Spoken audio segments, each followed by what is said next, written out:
The Heavenly Sword and the Dragon Saber. Master Jueyuan of the Shaolin Temple failed to properly guard the Lankavatara Sutra, leading to its theft by Yin Keshi and Xiao Xiangzi. Xiao Xiangzi and Yin Keshi, consumed by mutual suspicion and killing, realized their errors on their deathbeds and entrusted He Zudao to convey the whereabouts of the sutra to Jueyuan. He Zudao accepted the commission and issued a challenge to the Shaolin Temple. Coincidentally, Guo Xian, the daughter of Gui Jing and Huang Rong, went to the Shaolin Temple in search of Yang Guo. Upon learning from Master Woz, the head of the Arhat Hall, about He Zudao's challenge to Shaolin's martial arts, she went alone to observe the contest on the appointed day. During the fight with He Zudao, Zhang Junbao, the disciple of Master Jueyuan, exposed the fact that he had secretly learned martial arts, violating temple rules, and was consequently surrounded and attacked by the Shaolin monks. Master Jueyuan then broke through the encirclement with Zhang Junbao and Guo Xiang but passed away during their escape. After parting ways with Guo Xiang, Zhang Junbao went alone to Wudong Mountain to cultivate the Nine Yang manual imparted to him by Jueyuan during his lifetime. He deeply grasped the essence of the Taoist principles of emptiness and naturalness, integrated and mastered them, and founded the martial arts of the Wudong sect, subsequently adopting the name Sanfeng.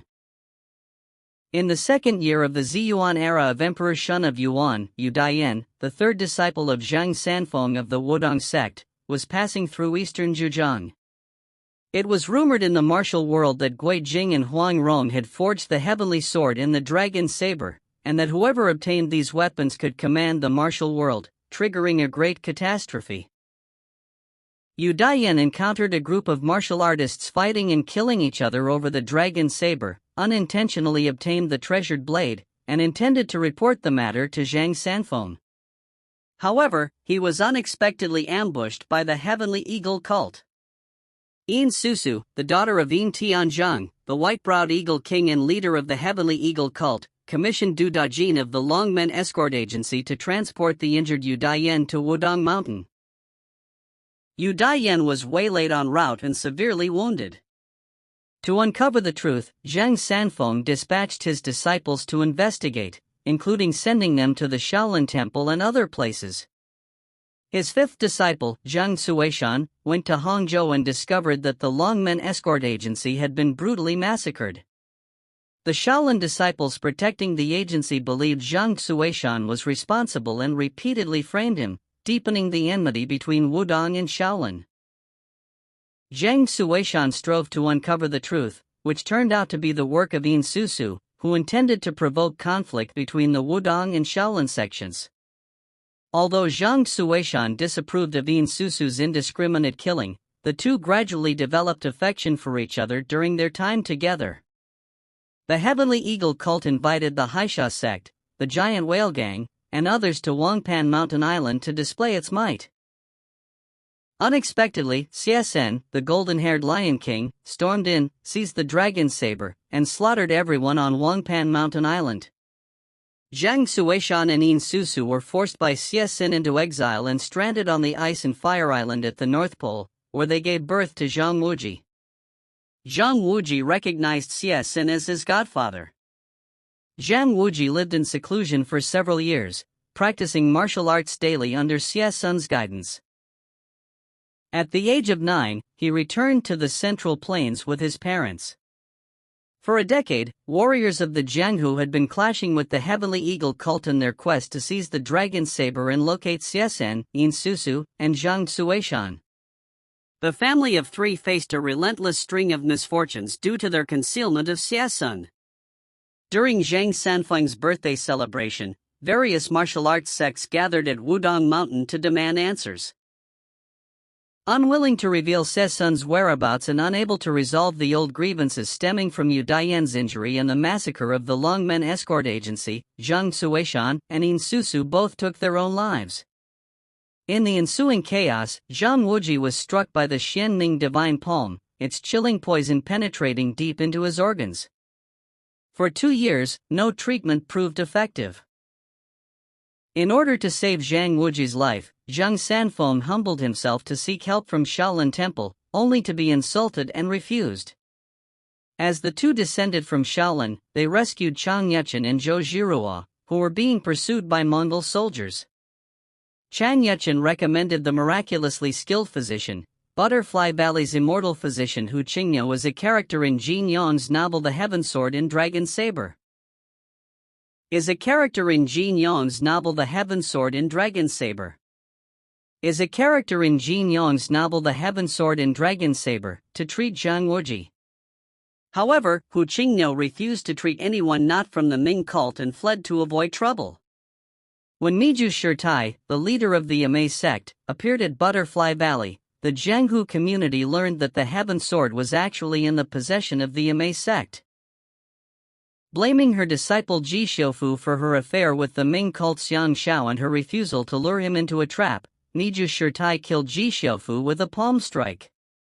Zhang Wuji escorted Yang Buhui, the daughter of Yang Xiao and Ji Xiufu, on a perilous journey to the Kunlun Mountains to find her father. Along the way, he witnessed the tragic deaths of Hu Qingniu and his wife, experienced the dangers of the world, and met heroes like Zhu Yuanzhang, Su Did, and Tang Yi.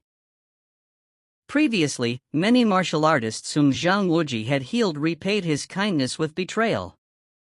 Zhang Wuji repeatedly risked his own life, ultimately ensuring the young and naive Yang Buhui returned safely to her father. After parting with Yang Buhui, Zhang Wuji, at Zhuwu Manor, was deceived by the hypocritical Zhu Changling and Wu Lai, nearly tricked into revealing Xie Sun's hiding place.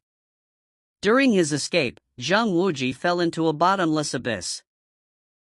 Unexpectedly, this misfortune turned into a blessing as he entered a hidden paradise surrounded by mountains, a veritable Shangri-La. Zhang Wuji intended to live out his days there in peace. However, he accidentally discovered the long-lost Nine Yang Manual, the very martial arts secret that Yin Keshi and Xiao Shangzi had stolen, written within the Lankavatara Sutra. With the aim of passing the idle years, Zhang Wuji mastered this divine art within 5 years, and the chilling poison within his body was unknowingly completely expelled. At the age of 20, Zhang Wuji re-entered the martial world. Yearning deeply for his adoptive father, his sole desire was to reunite with him on Ice Fire Island, yet he ultimately found himself unable to act as he wished. During a clash in the western regions, he was struck 3 heavy blows by the Amei sect leader, Miju Shirtai. Despite being severely wounded, he managed to save a group of Ming cult followers.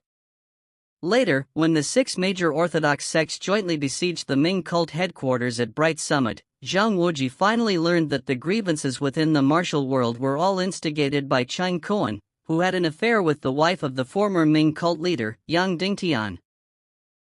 In order to resolve this misunderstanding, Zhang Wuji intervened to assist the Ming cult in resisting the masters from various sections. He survived numerous life and death situations and was fervently elected by the entire Ming cult to the high position of its leader. Zhao Min, the daughter of Prince Ruyang, the Grand Marshal of all Mongol military forces, sought to control the martial world. She framed the Ming cult, captured the top masters of the 6 major sects, and dealt a heavy blow to the Shaolin Temple. Eminent monks such as Kongwen and Kongxing were either captured or slaughtered. Miju Shirtai of the Amei sect was also captured by Zhao Min, and the heavenly sword returned to Zhao Min's possession. With the Wudong sect facing imminent peril, Zhang Wuji infiltrated Wudong Mountain, defeated Zhao Min and her accomplices, and discovered that the crippling injury inflicted upon Yu Daiyan 20 years earlier by the Vajra finger technique was the work of a San, a descendant of the Shaolin Temple's Huagong Tuchuo who had fled to the western regions. He also learned that the one who had injured him with the Xianming divine palm back then was Hebawang, one of the Xianming elders under Zhao Min's command.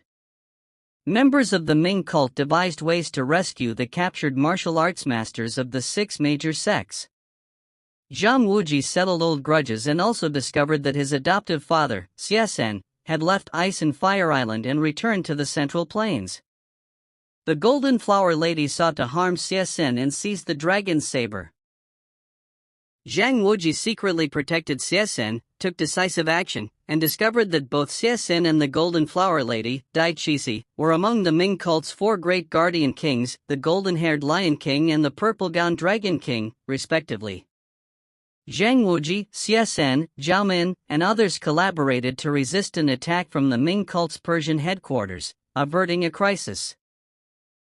Unexpectedly, Zhang Wuji then fell into a trap set by Qin Yuliang of the Beggar Gang and Song Qingshu, a Wudong disciple, and was falsely accused of killing his martial uncle. Zhang Wuji endured great hardships and widespread misunderstanding as he worked to resolve enmities. He ultimately also uncovered that the death of Shi Huolong of the Beggars sect was orchestrated by Chang Kuan and his disciple, Chen Yuliang. Even CSN eventually fell into Chang Kuan's hands. For the sake of love, Zhao Min left her princely residence to follow Zhang Wuji and strove to rescue CSN.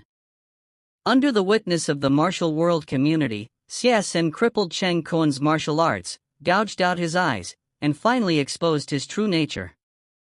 After taking his revenge, CSN renounced the secular world to become a monk.